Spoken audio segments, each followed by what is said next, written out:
नमस्कार, मैं श्वेता। बिहारी न्यूज में आपका स्वागत है। आज है 6 जनवरी, दिन मंगलवार। खबरों की ओर बढ़ने से पहले एक नजर डालते हैं आज की टॉप हेडलाइंस पर।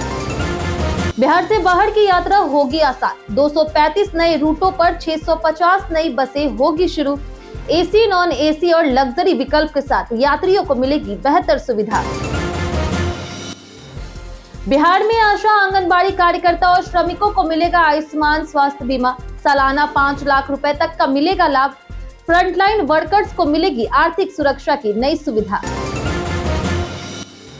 बिहार में अवैध बालू पत्थर खनन पर सरकार का सख्त रुख।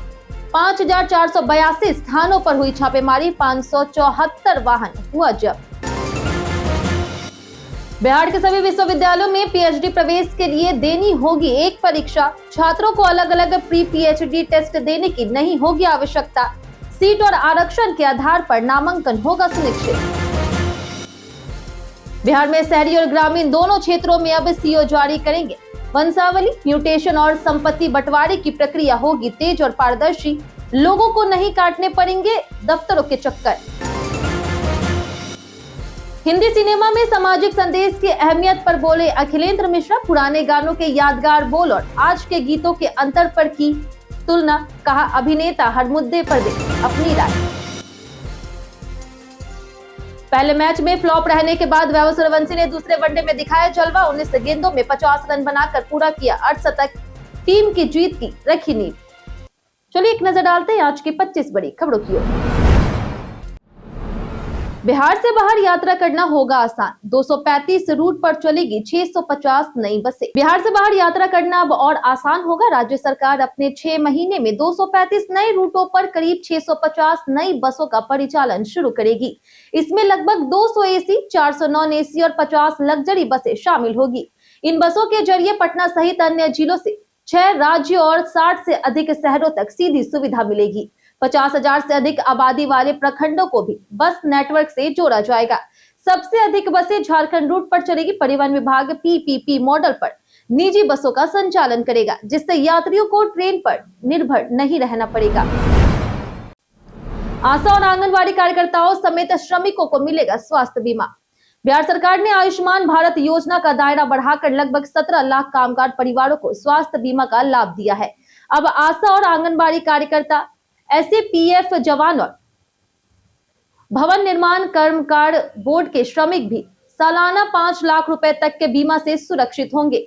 महिला स्वास्थ्य कर्मियों को लंबे समय से बेहतर सुरक्षा की मांग थी, जिससे यह विस्तार पूरा करता है।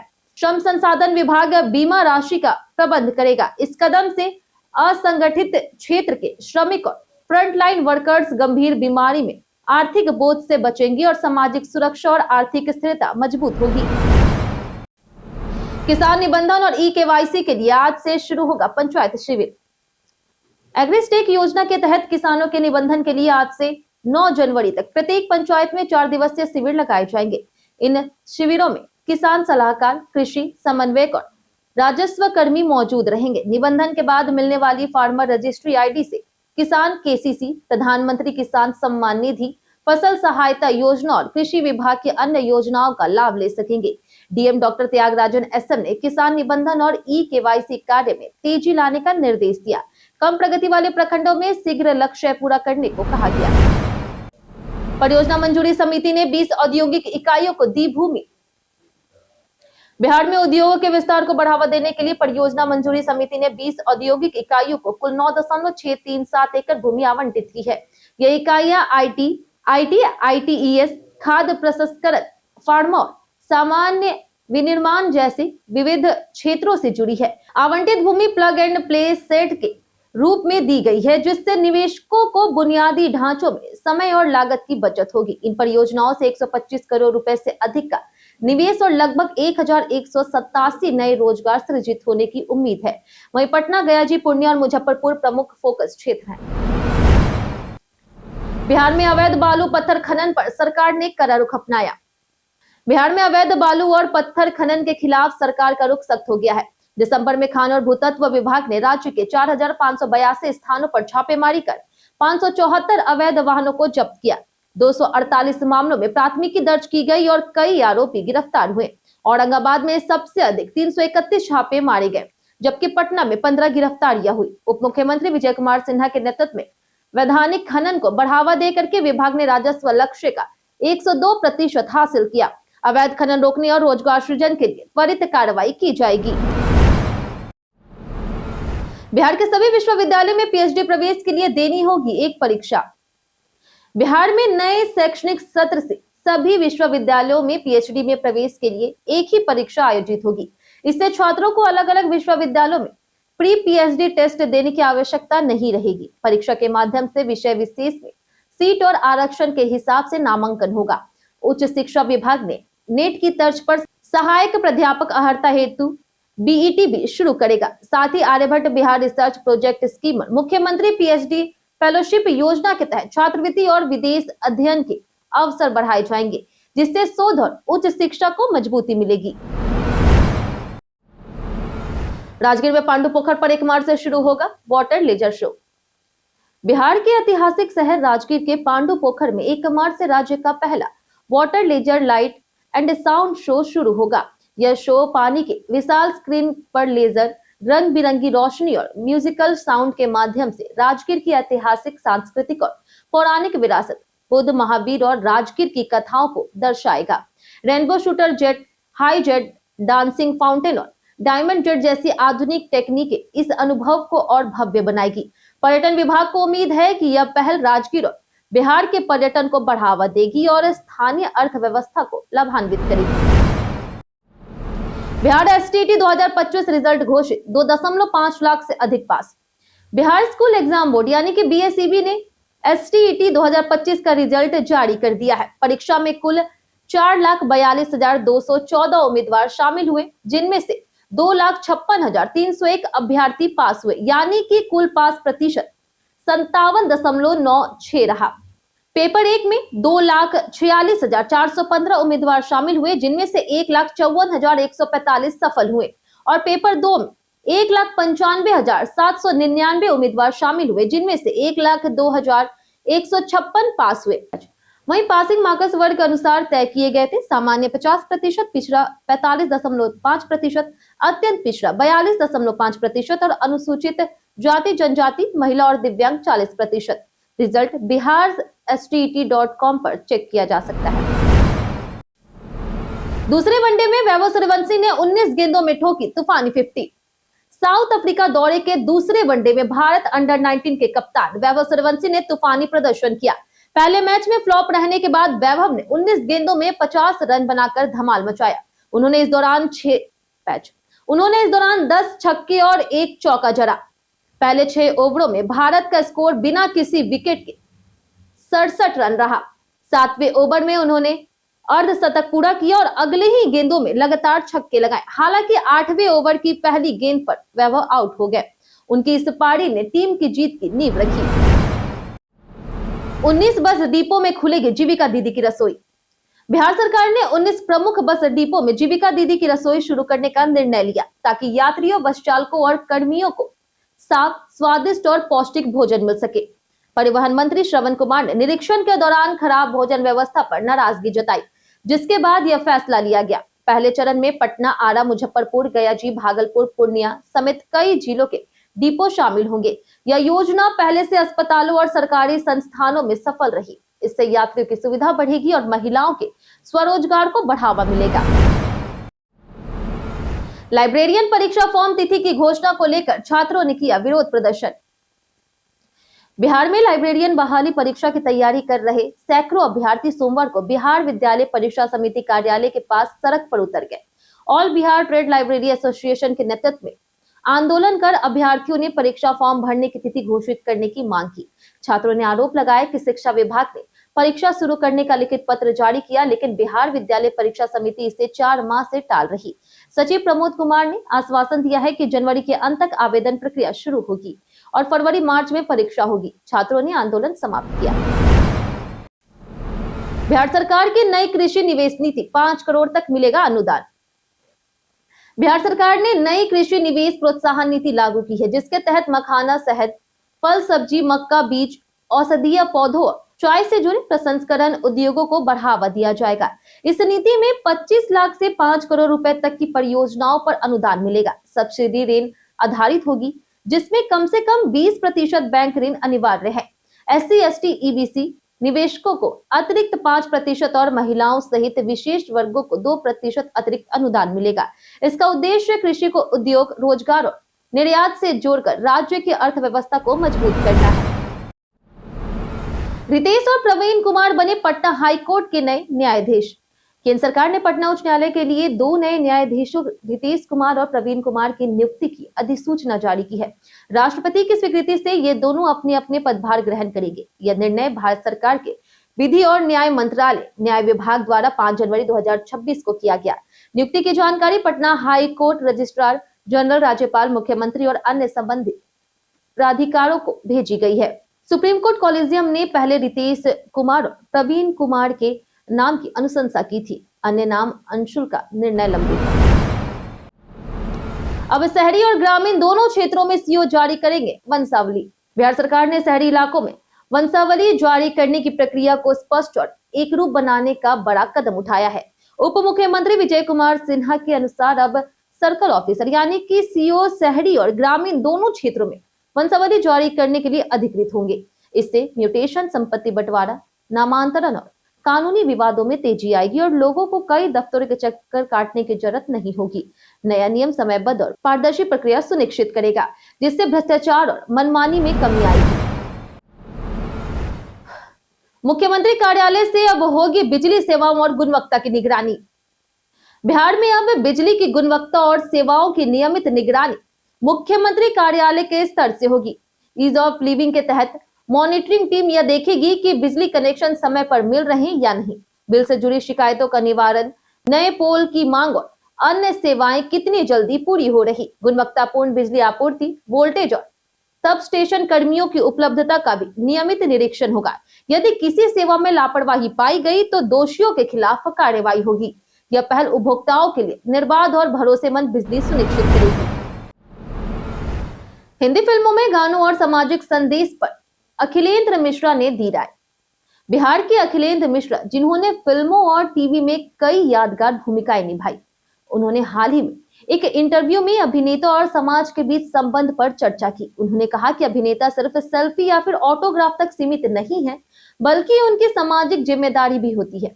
उन्होंने हिंदी सिनेमा में साहित्य और भाषा की कमी की चिंता जताई और पुराने गानों की गुणवत्ता और याद रखने योग्य बोल की तुलना आज के गानों से की। मिश्रा ने समाज और सिनेमा के बीच जागरूकता की आवश्यकता पर जोर दिया और कहा कि अभिनेता हर मुद्दे पर अपनी राय व्यक्त करे। बिहार में 8 भ्रष्ट अधिकारियों की 4.14 करोड़ की संपत्ति होगी जब्त। बिहार में भ्रष्टाचार के खिलाफ निगरानी अन्वेषण ब्यूरो ने 2025 में 8 अधिकारियों और जनप्रतिनिधियों की अवैध संपत्ति को जब्त करने का प्रस्ताव सक्षम प्राधिकरण को भेजा है। इसमें 2 पंचायत मुखिया, 1 अधीक्षण अभियंता, 1 न्यायिक दंडाधिकारी और 1 फॉरेस्ट रेंज ऑफिसर, वहीं 1 SDO, 1 टैक्स दरोगा और 1 SDPO शामिल है। कुल 4.14 करोड़ रुपए की संपत्तियों को राजसात करने की तैयारी है। ब्यूरो ने अब तक 119 मामलों में 96.76 करोड़ रुपए की संपत्तियों पर कार्रवाई की है, जिनमें से 6.03 करोड़ रुपए की संपत्तियां पहले ही राजसात की जा चुकी है। बिहार में 170 राष्ट्रीय परियोजनाओं पर 6.58 लाख करोड़ रुपए होंगे खर्च। बिहार में 6.58 लाख करोड़ की 170 राष्ट्रीय परियोजनाओं पर काम चल रहा है, जिनमें सड़क और रेलवे क्षेत्र की सबसे अधिक परियोजनाएं शामिल है।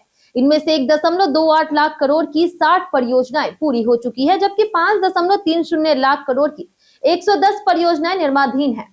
उप मुख्यमंत्री सम्राट चौधरी ने बताया कि प्रगति प्रणाली के माध्यम से केंद्र और राज्य के बीच बेहतर समन्वय हुआ, जिससे कुल 266 मुद्दों में से 255 का समाधान किया गया और 96% बाधाएं दूर हुई। सिलीगुड़ी, गोरखपुर, पटना, पूर्णिया सहित 5 एक्सप्रेसवे परियोजनाएं भी प्राथमिकता में है। बिहारी बर्थडे स्पेशल में आज बात होगी दीपाली किशोर की। दीपाली किशोर, जिनका जन्म 6 जनवरी को हुआ, वो एक भारतीय गायिका है जिन्होंने इंडियन आइडियल टीम में फाइनल तक का सफर तय किया। उन्होंने बॉलीवुड में भी कई प्रस्तुतियां दी, जैसे फिल्म गोल में जॉन अब्राहम के साथ एक गीत और फिल्म डॉन मुथुस्वामी का आई लव यू, जिसे अनु मलिक ने संगीतबद्ध किया। उन्होंने इंडियन आइडियल 4 में मयांग चांग के साथ ऑडिशन रूबरू कार्यक्रम की मेजबानी की और डीडी नेशनल पर भारत किसान सिंगिंग स्टार शो की प्रस्तुति भी दी। बिहार में ठंड का प्रकोप, एक हफ्ते तक नहीं मिलेगी राहत। बिहार में अगले एक सप्ताह तक ठंड से राहत की उम्मीद नहीं है। पहाड़ी इलाकों में लगातार बर्फबारी से सर्द पछुआ हवा चल रही, जिससे शीतलहर जैसे हालात बन गए हैं। उत्तर बिहार में शीत दिवस और घने कोहरे की चेतावनी है, जबकि दक्षिण बिहार में रात के तापमान में और गिरावट होगी। पटना सहित अधिकांश जिलों में सुबह कोहरा छाया रहेगा। न्यूनतम तापमान में 2 से 4 डिग्री तक गिरावट की आशंका है। पूर्णिया, मुजफ्फरपुर जैसे जिलों में बर्फीली हवाओं से जनजीवन प्रभावित है। बुजुर्गों और बच्चों को विशेष सावधानी की सलाह दी गई है। पटना में बहादुरपुर झुग्गी झोपड़ियों से 86 लीटर अवैध शराब जब्त। पटना जिलाधिकारी की गुप्त सूचना पर पुलिस और उत्पाद विभाग की टीम ने अगमकुआं थाना क्षेत्र के बहादुरपुर हाउसिंग कॉलोनी से बड़ी कार्रवाई की। झुग्गी झोपड़ियों में चल रहे अवैध देसी शराब के कारोबार को ध्वस्त करते हुए 66 लीटर शराब जब्त की और 9 आरोपियों को गिरफ्तार कर जेल भेज दिया। उच्च स्तरीय टीम में अनुमंडल पदाधिकारी, सहायक पुलिस अधीक्षक, थानाध्यक्ष और अन्य अधिकारी शामिल थे। तलाशी के दौरान अवैध अतिक्रमण को बुलडोजर से हटाया गया। जिलाधिकारी ने मद्य निषेध कानून के प्रभावी पालन और दोषियों के खिलाफ सख्त कार्रवाई के संदेश दिए। बेतिया राज जमीन पर 355 परिवार को मिला घर खाली करने का नोटिस। बिहार के पश्चिम चंपारण जिले में भितहा प्रखंड के बेतिया राज की जमीन पर बसे 355 परिवारों को घर खाली करने का नोटिस दिया गया है। ग्रामीण पिछले 125 साल से यहां रह रहे हैं, लेकिन कई बार बाढ़ और आग से पुराने कागजात नष्ट हो गए हैं। प्रशासन अब इन दस्तावेजों की मांग कर रहा, जिसके कारण परिवारों का जीवन संकट में है। लोग लीज या फिर नई नीलामी के जरिए जमीन देने की मांग कर रहे हैं। भितहा के सीओ ने बताया कि कार्रवाई का निर्णय पूरी तरह बेतिया राज प्रबंधक पर निर्भर है। अजय शंकर राय और सुनील कुमार बने बिहार के आप्त सचिव। बिहार सरकार के मंत्रिमंडल सचिवालय विभाग ने 2 नए आप्त सचिवों की नियुक्ति की अधिसूचना जारी की है। अरुण शंकर प्रसाद की अनुशंसा पर अजय शंकर राय को 17 दिसंबर को आप्त सचिव नियुक्त किया गया।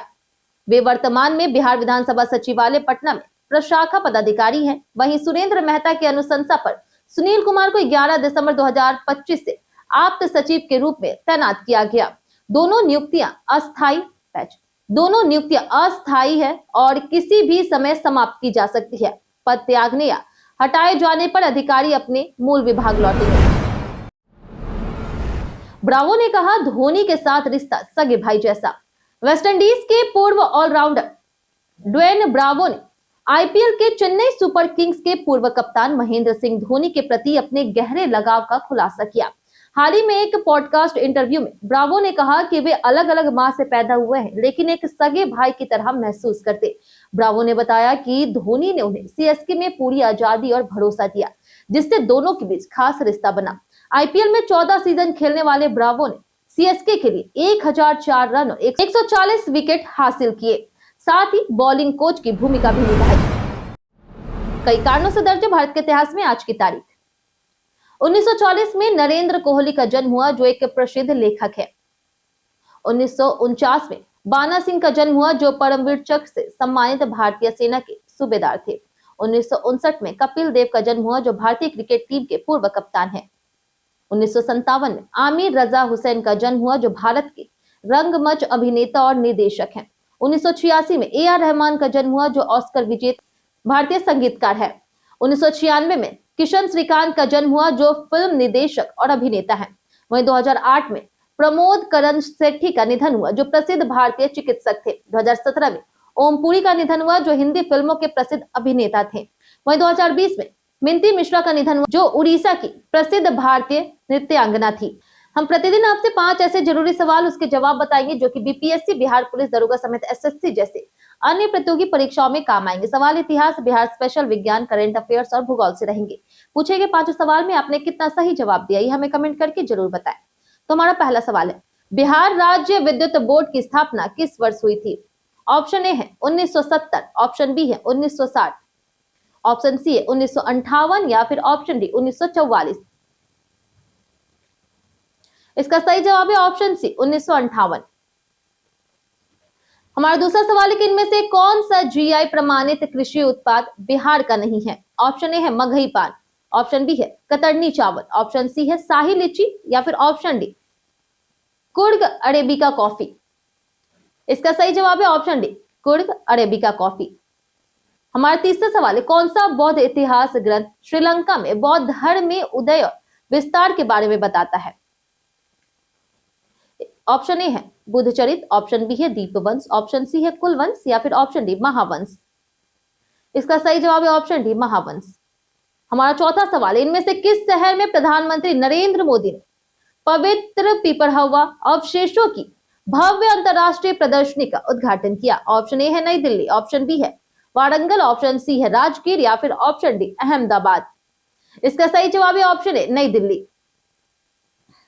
हमारा आखिरी सवाल है कि इनमें से किसने हाल ही में स्टील और एल्यूमिनियम पर दुनिया का पहला कार्बन टैक्स सीबीएम लागू किया? ऑप्शन ए है भारत, ऑप्शन बी है यूरोपियन यूनियन, ऑप्शन सी है African Union, option B quad.